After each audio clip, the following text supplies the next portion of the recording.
J'ai vu des cadavres, des morts qui se dressaient.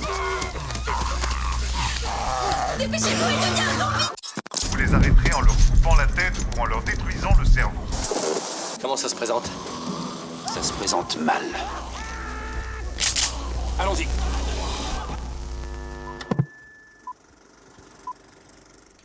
Bonjour. Bienvenue dans l'émission de Lierz. Il est temps de brancher vos cordons ombilicaux sur les ondes de l'Institut européen de recherche sur les zombies. Aujourd'hui, nous retournons sur les traces de Raquel de la Mancha, jeune femme d'origine espagnole qui avait été accusée d'avoir violemment tué son mari lors d'un week-end en forêt.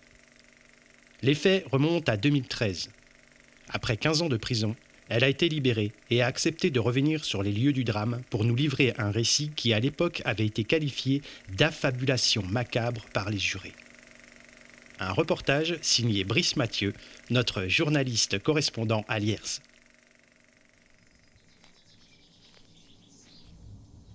Raquel, bonjour. Hola, ¿qué tal? Bonjour. Alors nous sommes dans cette forêt aujourd'hui pour que vous nous racontiez l'histoire qui vous est arrivée ici même il y a quelques années. Sí, eso es. C'est exact. Tout d'abord, ma première question. Revenir dans cette forêt, n'est-ce pas trop difficile? Sí, no. Oui et non. Está claro que después C'est de vrai lo que qu'après les pasó, événements, fácil no es. ce n'est pas simple. Sin embargo, D'un vengo autre aquí côté, desde que soy je una viens niña. ici depuis que je suis toute Este lugar petite. siempre ha sido para mí Ça a un été refugio toujours de mon paz. œuvre de paix. El bosque es para mí un lugar La en el forêt que a me toujours siento été pour protegida y moi un lieu de segura. protection et de bienveillance. Mirar los rayos del sol, Regardez les rayons de soleil, atraviesan las traverser hojas de les los cimes en árboles en automne. otoño. Mire, Vous voyez? mire allí. Comme c'est beau Es là-bas? espectacular, ¿no? Un momento, escuche. Écoutez, Espere. vous n'entendez pas? Mire. Es un Cette pequeño. qualité d'écoute de la vie, tenez là. C'est un rouge-gorge là-bas. El bosque cambia Et completamente puis, de cara. la forêt change tout le temps de visage. Se pueden sentir On los ressent cambios de las tout le mouvement estaciones des y del saisons tiempo et que du pasa temps y qui que nous nos pénètre et nous atraviesa. traverse. La verdad es que a Non, vraiment, pesar de todo malgré lo que tout ce que pasó j'ai aquí, vécu, yo no podría je ne dejar pourrais de pas m'en vivir. passer. Diría incluso que Je me dirais ayuda. même que ça m'aide. Solo que ahora es C'est juste diferente. différent maintenant. Mais comment tout cela est arrivé? Vous pouvez nous l'expliquer? Es difícil de explicar. C'est difficile à dire. Yo estaba dando una vuelta Je me al baladais lado ne del loin de río, la cerca rivière de où donde on a l'habitude de acampábamos bivouaquer normalmente avec con mi mon marido. mari. En el bosque Dans se la oyen todo forêt, tipo de on entend ruidos toutes sortes y de puedes bruits ver muchas et on especies rencontre de de nombreuses animales espèces cuando sabes d'animaux ser quand on sait discreto. se faire silencieux. A mí me gusta, J'aime bien m'asseoir me sur gusta une mucho pierre sentarme en una ou une roca o en el souche tronco de un árbol caído et y attendre, estar, simplemente. simplement. A Rubén le gustaba Ruben, sobre lui, todo quedarse en el apprécie surtout le campamento. mode campement. Le encantaban las Il aime bien veladas les con veillées au una feu de buena bois hoguera et le escuchar el calme, silencio que également reina loin des lejos del tracas de la vie ajetreo del quotidienne. día a día. Normalmente, C'est souvent él lui qui recogía la ramasse le leña y petit bois preparaba el fuego, et prépare le feu, mientras que yo monte le aprovechaba bivouac, para dar pendant una que moi vuelta. je m'adonne à la promenade. Nos gustaba On aime bien vivre des moments solos, cada solitaires, uno por chacun su de lado, notre côté, para luego compartir et se nuestras retrouver le impresiones soir por la noche. pour partager nos expériences. Nunca Je ne imaginé savais lo pas que que iba a j'allais vivir être servie ce jour-là. cuando escuché detrás de los Quand j'ai árboles entendu, ruidos como comme de un alguien o grattement de algo derrière que les arbres, escarbaba un peu plus loin de un l'endroit poco que más j'avais lejos del choisi pour lugar faire que une había pause. elegido para descansar.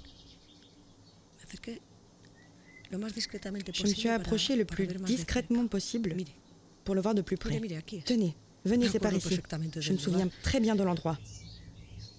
¿Ve el árbol de allí? El Vous voyez le roble. gros arbre là-bas, le chêne? Pues es de Eh ahí bien, que c'est salió là un que d'un animal coup, a solo un unos animal a metros de surgi mí. quelques mètres de Saltó moi. de golpe Il a detrás bondi del de árbol, derrière se l'arbre, quedó il quieto s'est mirándome immobilisé un durante instant en me unos regardant segundos y et después s'est enfui. desapareció. Era un C'était zorro, un renard, uno grande. un gros. Un renard? Sí, un zorro. Oui, Nada- jusque-là, nada rien de bien extraordinario, me anormal, dirá vous me usted. direz. Pero lo Mais ce que encontré j'ai detrás trouvé del derrière árbol l'arbre y que et interesaba qui tanto intéressait al notre zorro, renard me dejó m'a littéralement plongé horrorizada. dans l'horreur. en el suelo Sur le cubierto sol por jonché las de hojas feuilles déjà bien amarillentas jaunies del par otoño, l'automne avancé, había il y avait una une main mano à moitié despedazada y déchiquetée cubierta et de mâchée sangre recouverte de negra sang coagulada. noir coagulé. Se On veía el voyait hueso l'os de la fracturé muñeca du roto, poignet salía ressortir avec con encore trozos des de lambeaux piel de aún chair pegados. collés dessus. Nunca Je olvidaré n'oublierai esta jamais ce imagen. détail. Estaba Elle était là, aquí, juste ici, justo al au pie pied de del l'arbre. Quelle a été votre première réaction face à cette vision d'horreur? Me dieron ganas de J'ai eu la vomitar nausée. y necesité varios Il m'a minutos fallu para quelques minutes sentirme pour me mejor. sentir mieux. Después pasé aún Après, varios j'en ai minutos encore passé un mirando bon esa- nombre à regarder cette esa chose. cosa. Je me suis dit qu'il ne fallait pas la laisser comme ça, sinon le renard allait revenir et l'emporter. D'autant plus qu'il m'est vite venu à l'idée que le reste du corps ne devait pas être bien loin. Quel cauchemar quand j'y repense. Au bout d'un moment, je me suis décidée à ramasser la main avec une poignée de feuilles mortes pour ne pas avoir à la toucher directement. Ça me dégoûtait tellement. Et je l'ai mis dans mon sac à dos. Et vous n'avez pas eu l'idée d'appeler la police ou quelqu'un? Votre mari? J'ai bien pensé à la police. Mais ici, pas de réseau. J'ai bien un smartphone, mais il ne me sert qu'à prendre des photos de la forêt. Et puis à pied, je pense que le premier poste de police doit être à au moins 50 km. Qu'avez-vous fait alors? J'ai commencé à chercher aux alentours s'il n'y avait pas de traces du corps. Tout plein d'idées morbides me reviennent quand j'en parle. J'avais peur de ce que je pouvais trouver.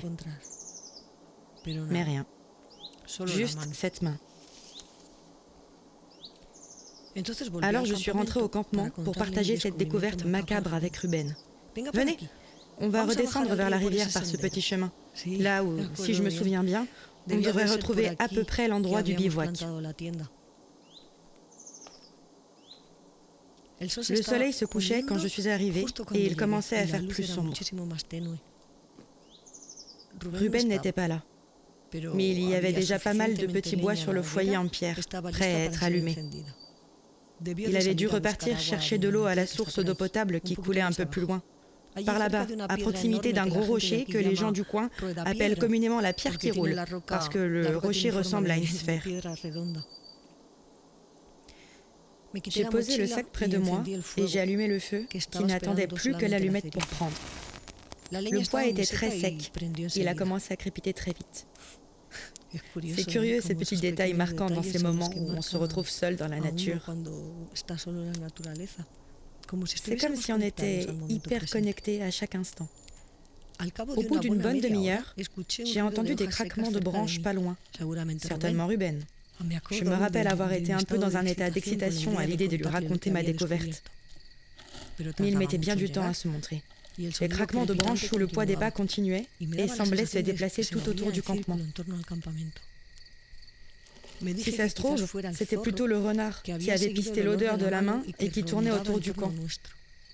Mais en même temps, les bruits étaient trop peu discrets pour que ce soit un animal. Je me suis levée pour aller voir de plus près. Les bruits de pas s'étaient arrêtés. J'ai mis du temps à découvrir qu'il s'agissait bien de mon mari.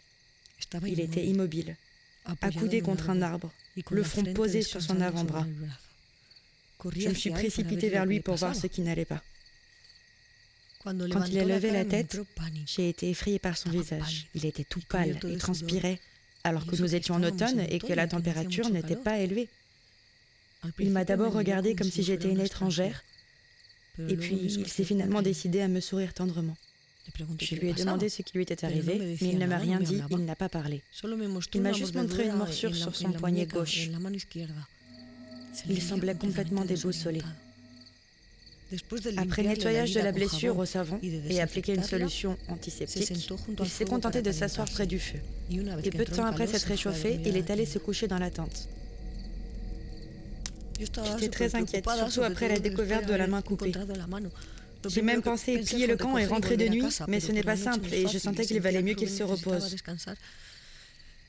J'ai veillé longtemps près du feu, à l'affût du moindre bruit, mais à part quelques mouvements naturels et familiers, rien.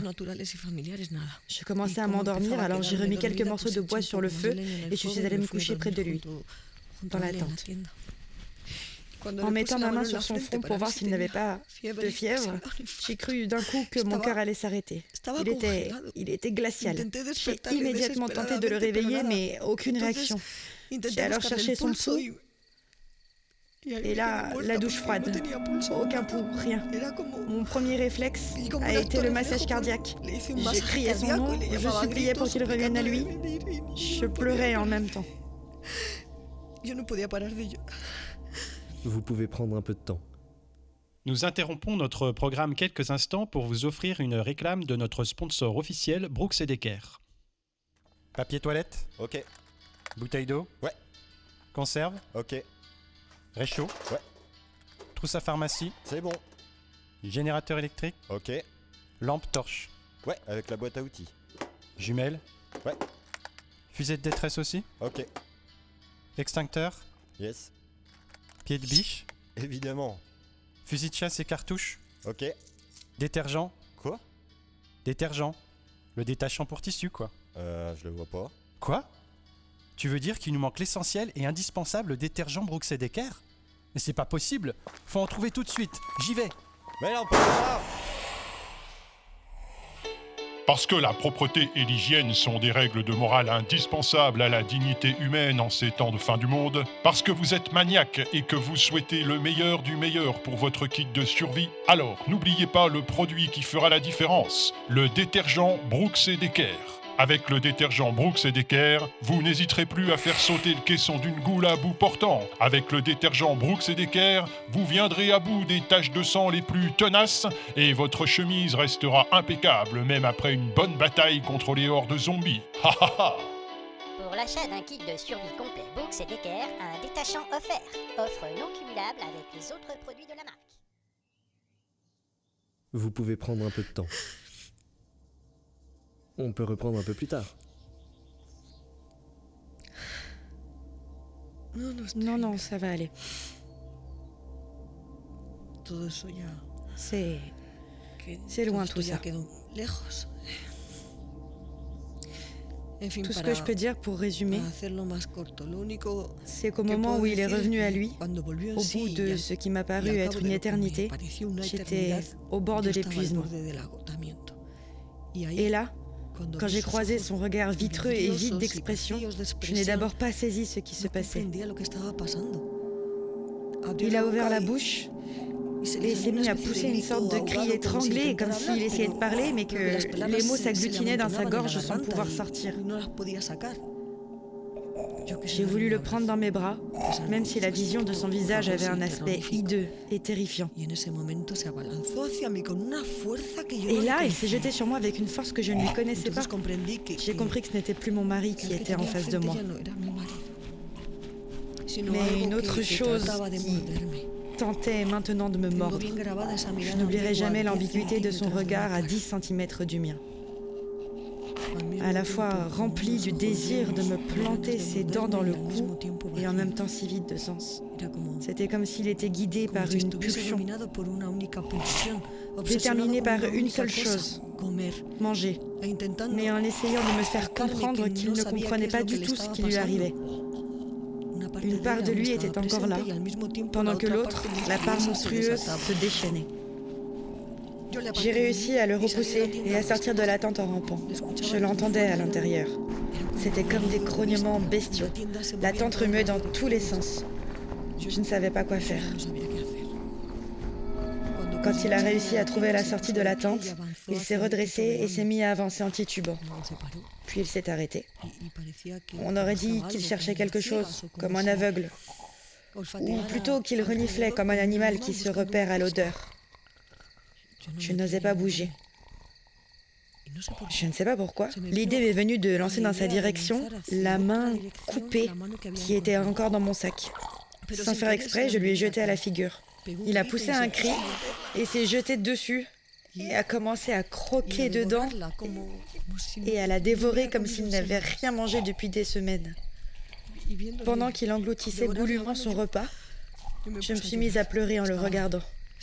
J'étais tétanisée, partagée entre l'envie de fuir en courant sans me retourner et celle de tenter de sauver mon mari, ou plutôt cette chose qui revêtait l'apparence de celui que j'aimais.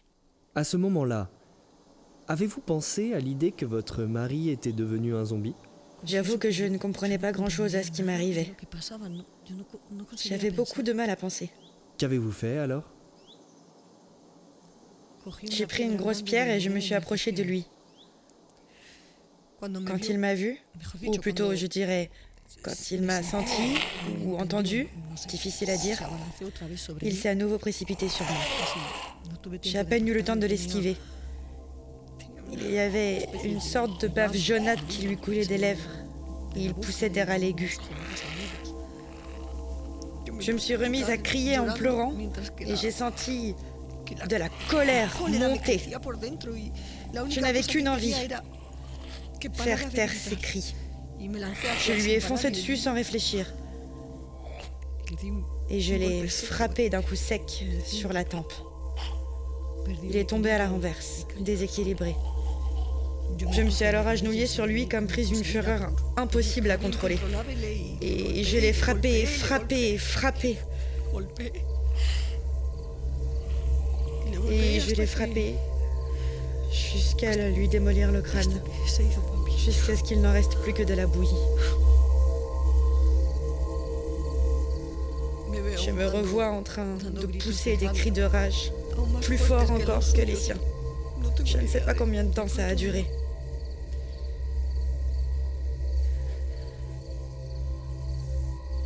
Ensuite, ça a été le silence total.